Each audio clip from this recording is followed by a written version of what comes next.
Hey everybody, this is Wintermute. And I'm gonna do a video about a situation that came up when I was watching Skyhook. And I saw what to me I saw an opportunity for the Axis to potentially make life difficult for the Russians in a way that maybe wasn't obvious. And it centers around Iran. And it also, I know when it comes to major powers declaring war on neutrals, most neutrals are done in a turn, and then that's it. But it's easy to forget that if a neutral is at war with a major power, then other major powers, usually, depending on how their wording is, can lend lease to the minor nation at war with the major power. So there, you know, in the case of Iran, this is for Russia. This is going to, in most cases, be at least two turns to take over all of Iran. So after the first turn Russia went in, this is roughly what it looked like as far as Russian forces and Iranian forces. Let me go off to the side just a little bit, make a kind of a odd historical observation kind of about the game. Historically speaking, if Russia had gone into Iran, Britain probably would have declared war on them. I have no doubt. Uh, Iran was under the thumb of Britain for all intents and purposes at this point. So was Iraq. And if Russia had just gone into the Middle East, like is allowed in this game, there, historically speaking, it would have been war between Russia and the Commonwealth.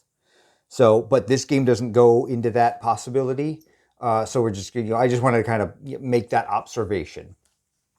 But as it plays out here with this, um, in this case, he took these two northmost territories. Iran got one recruitment role, and then that's it. Now maybe they get lucky and they can drop two militia, which is probably the better choice in this case to make him have to roll more hits and make the combat go turn after turn after turn, to try and score extra hits on his end.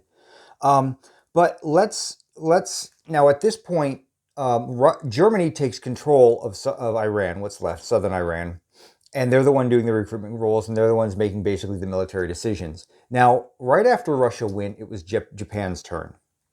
And so all of the Axis, Japan, Italy later in the turn, and then Germany at the start of the next turn, are going to have a chance to go before Russia goes again. And all three of the Axis powers state the same thing when it comes to Lend-Lease, that they can lend lease to any nation at war with a major power. So, in this instance, Japan had the option to, and they have a minor port down here, so it is limited to anything that they lend lease is limited to 3 IPP.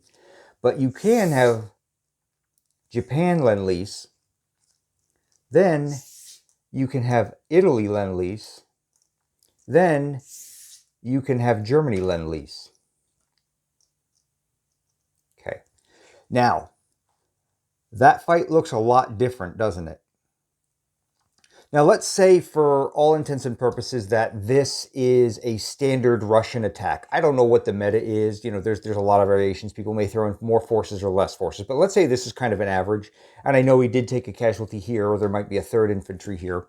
But this is a lot more difficult, much more difficult fight for Russia at this point. They are not at all guaranteed to win that fight now, because remember, these guys are going in hitting at ones.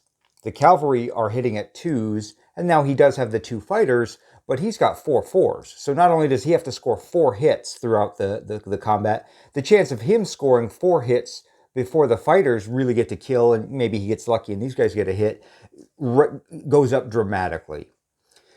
So, this is an option. I'm not saying that this is what the Axis players should do, but this is an option that I think is a completely viable option, and for a couple of reasons. Now, I know it seems to me like a lot of players take Russian aggression into the Middle East as just a given and there's nothing you can do about it. Well, I'm showing you right now that that's wrong.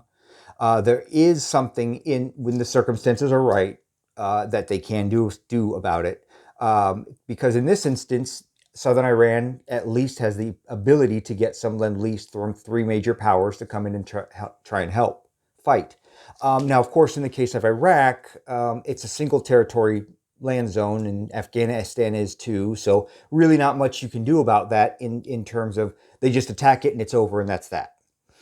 Um, but Iran is a different animal altogether, and this is why. Now, this creates other possibilities. Now, there's a lot of variables here, so I'm going to just talk about the ones that kind of pop out in my mind, but that's by no means an exhaustive list of how this situation could be handled. But now the Russian player has to go, okay, is this attack as I had planned it worth it? Maybe, maybe not. Now, if it's not worth it from this point, how long before he gets more reinforcements down there? And how many more infantry units are going to be lend-lease before that happens? And remember that if he wants to reinforce, now he can rail down to Azerbaijan, but this is the Middle East, so it's only got a rail capacity of 1. So 1 unit per turn can rail from all the, otherwise everybody else has to walk all the way down. And Turkmenistan is basically going to be the same thing. They can rail up to this point, and then they have to walk down to northern Iran. So logistically, that's a pain in the butt. Now, of course, cavalry can get there a little quicker through the mountains by just walking. But, how much of that are you going to throw down there? So now there's that. Now he really is like, uh-oh, is this gonna, are we at a stalemate now? Because how many more resources does he want to throw down there? Because, okay, now he gets 2 more land units down here, and now the odds are better. But then before he can attack, one of the other major powers just drops another infantry there. Well, now you're kind of going tit for tat, back and forth. And you're kind of in this arms race there. So you're tying up Russian resources down here. But it goes beyond just tying up Russian resources. You're denying Russia 2 IPP. And this Iran becomes controlled by Germany, meaning when Germany declares war on Russia, southern Iran goes German. Now look at the possibilities. So now there is a German-held territory in the Southeast Asia, or I'm sorry, the Middle East, that is lock, stock, and barrel German. Excuse me. And now the German player can really start investing resources there. It's now he won't be able to continue to lend lease. I know that seems a little weird, but that's the way it is.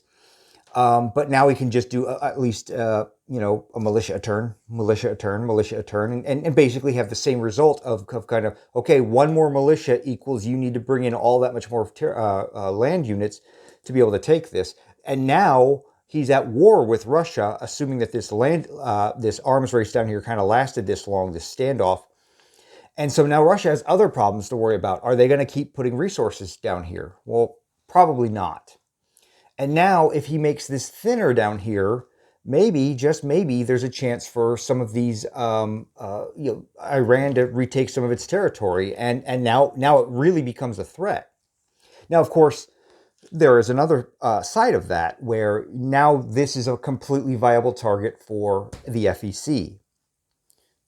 However, that's okay, it's a viable target for the FEC, but what if the FEC already has its hands full with Japan?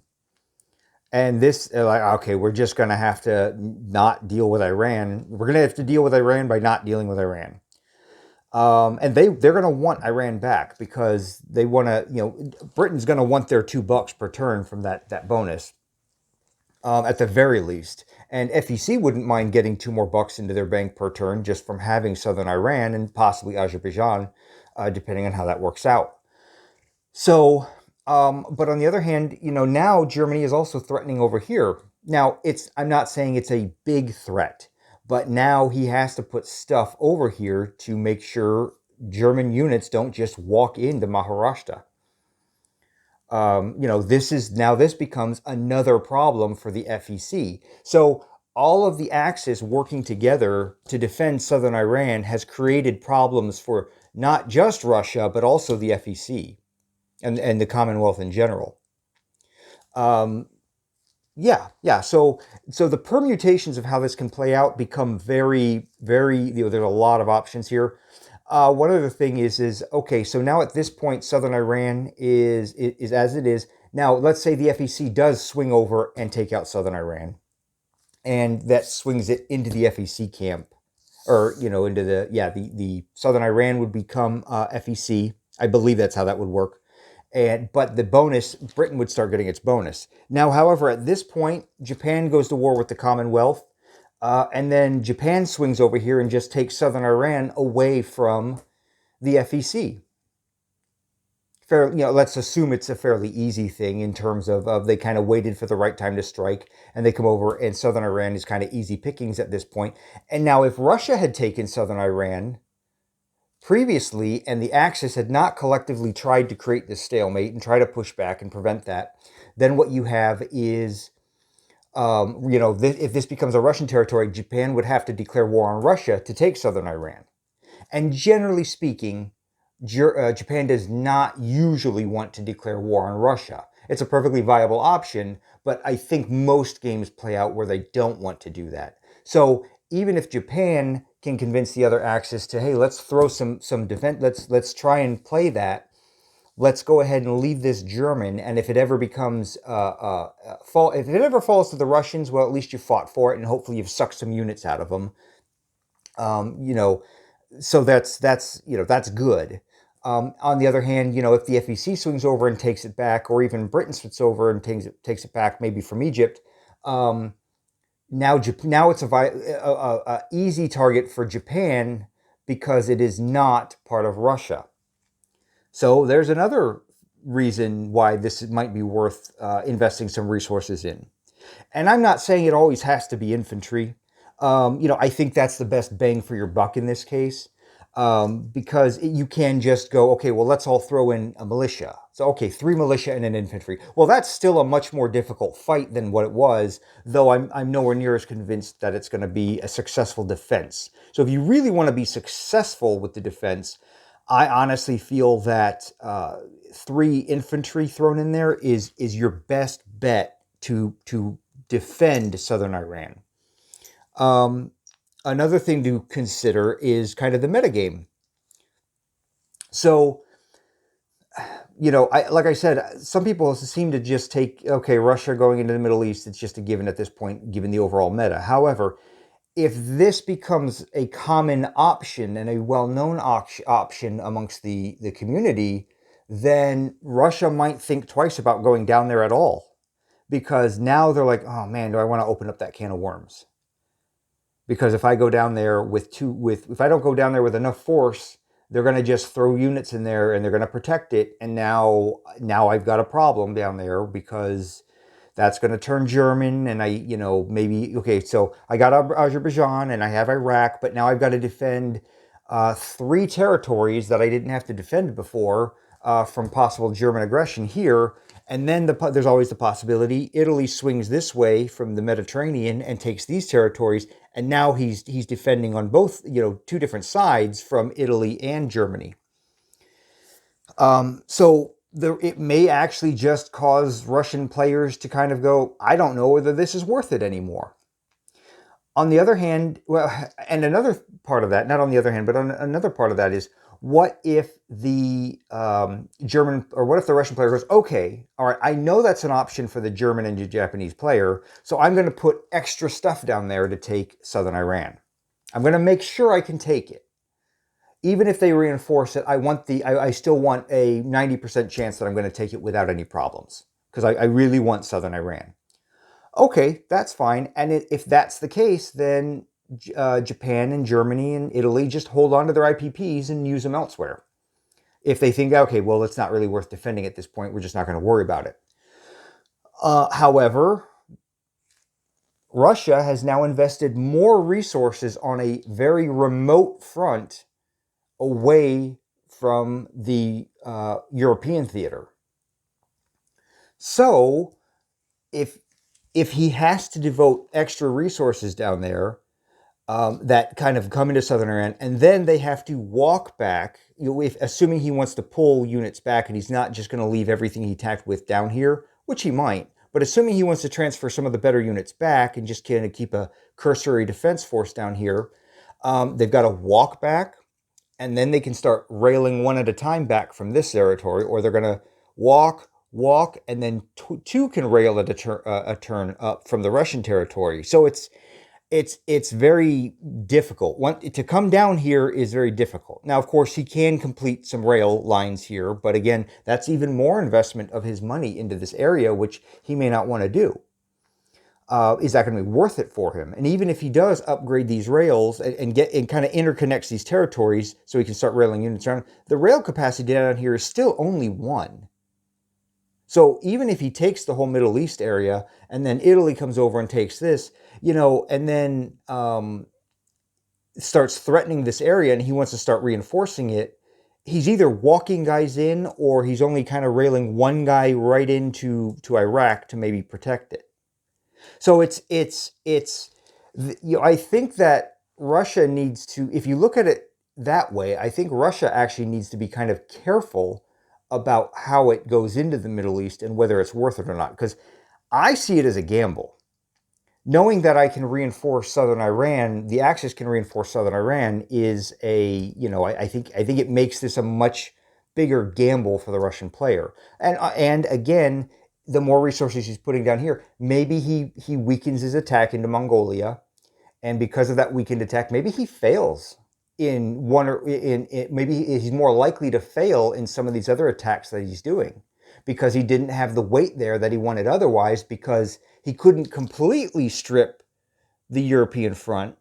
Otherwise, Germany may just go, well, man, my God, I'm just going to go now. I didn't want to go for another 3 or 4 turns, but holy crap, he's left the door wide open, which is a very real risk for the Russian player if you're playing against a very good and aggressive German player who is always looking at your front and always going, oh man, if I attack now, he can't do, I can overwhelm him very easily at this point because he hasn't had time to build up and he's put all his forces into these other conquests elsewhere. So that's my take on that. And, like I said, a lot of people forget that I think a lot of people forget that, these minor powers, because they fall so quickly in most cases, there's no option to Lend-Lease. And there's no way, there's really nothing you can do about it. You just kind of have, okay, well, the Russia's going to the Middle East. Here we go again.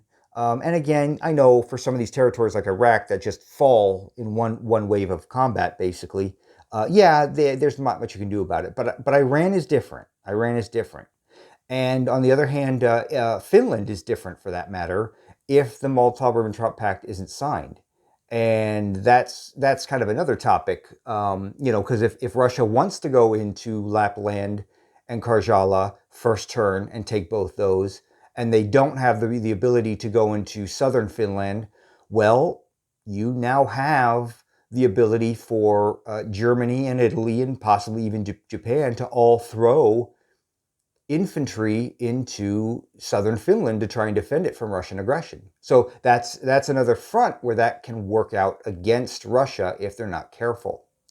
And then you can even take that a step further and say the same thing would apply if they ever go into Norway or Sweden, because it's, again, those are multi-zone nations, and it's hard for Russia to just attack all of the zones of those respective nations at one time. They don't have, they have one air transport so they can airborne. They're not going to have medium armor very early. By the time they start attacking, it's going to be one turn behind before they have any sort of medium armor, and then let alone whether that medium armor is even in a position to be useful for any sort of blitz attack.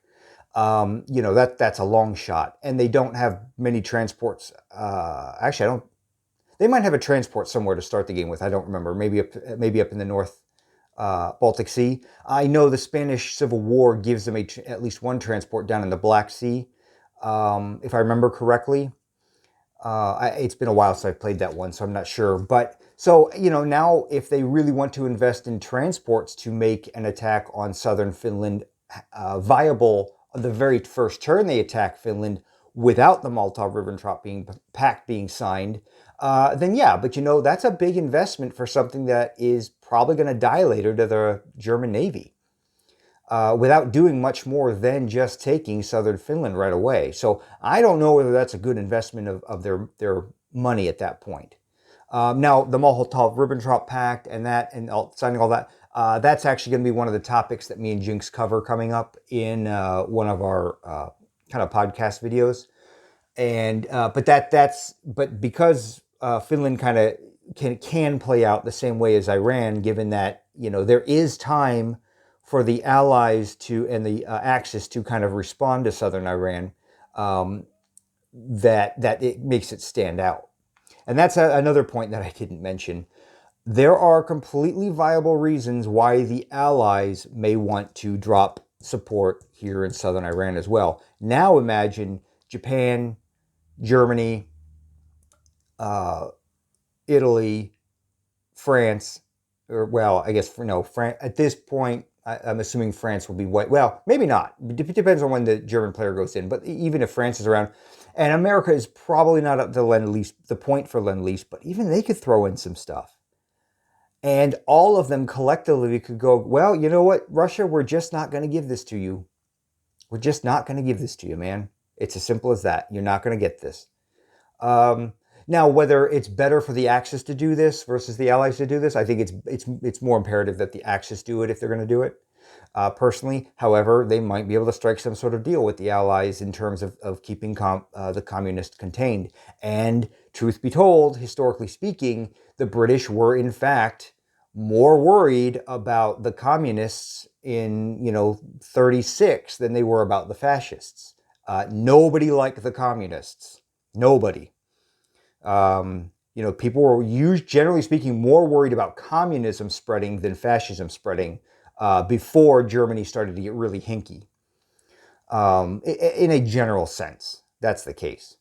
But again, so again, there's a lot of possibilities about how this can play out. And I'm not even saying all three nations should do it. Maybe all three nations, maybe two of them do it and throw in three guys. Whatever it is, just you can read the situation and talk to each other and figure out who wants to do what.